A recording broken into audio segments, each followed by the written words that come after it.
Welcome to Lavanya's life style. Friends, ఎప్పటిలాగే ఈరోజు కూడా ఒక మంచి డివోషనల్ వీడియోతో మీ ముందుకు వచ్చేసానండి. ఫ్రెండ్స్, ఈరోజు మనం ఉగాదికి ముందు రోజు వచ్చే కొత్త అమావాస్య రోజు ఆ గ్రామదేవత పూజా విధానం మన ఇంట్లో ఎలా చేసుకోవాలో ఈరోజు మనం చాలా క్లియర్గా ఇప్పుడు తెలుసుకుందామండి.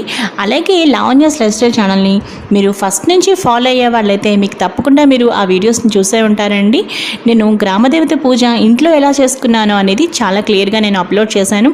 ఈరోజు మనం గ్రామదేవత పూజ మన ఇంట్లో ఎలా చేసుకోవాలో ఇప్పుడు చూద్దాం. ఫ్రెండ్స్, ఉగాదికి ముందు రోజు వచ్చే అమావాస్యని కొత్త అమావాస్య అంటారు. ఈ కొత్త అమావాస్య రోజున గ్రామదేవతను ప్రతి ఊర్లోనూ అక్కడ ఆయా పేర్లతోటి, అనగా మరినమ్మ తల్లి అని, నూకాలమ్మ తల్లి అని, దుర్గాలమ్మ తల్లి అని, పోలేరమ్మ తల్లి అని, ఇలా గ్రామదేవతల పేర్లు అనేకం ఉంటాయి. ఏ ఊరి ప్రజలు ఆ ఊరి గ్రామదేవత పేరు తలుచుకొని ఆ అమ్మవారికి ప్రతి సంవత్సరము కొత్త అమావాస్య రోజు చక్కగా పూజలు చేసుకొని నైవేద్యం పెడుతూ ఉంటారు.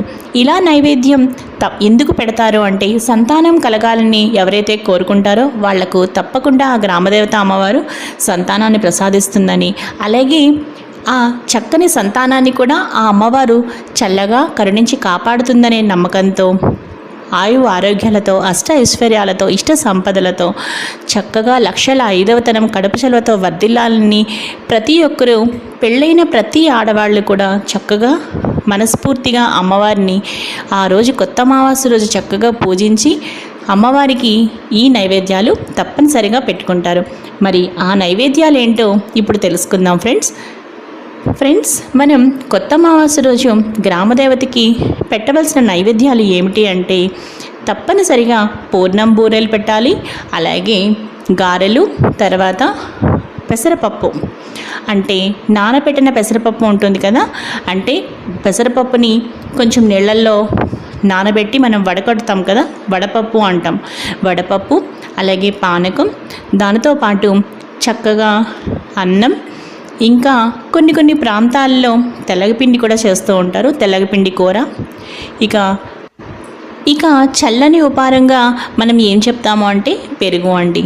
తప్పనిసరిగా, అంటే పెరుగు అన్నం అని చెప్పట్లేదండి, విడిగానే చక్కగా ఒక పెరుగు కప్పు అనమాట. ఇక వేడి ఉపారంగా అమ్మవారికి ఉడికించిన పెసరపప్పు, పసుపు ఉప్పు వేసి ఉడికించిన పెసరపప్పు ఏదైతే ఉంటుందో అందులో కూడా మనం బియ్యం మిక్స్ చేయమండి, జస్ట్ పెసరపప్పు అనమాట.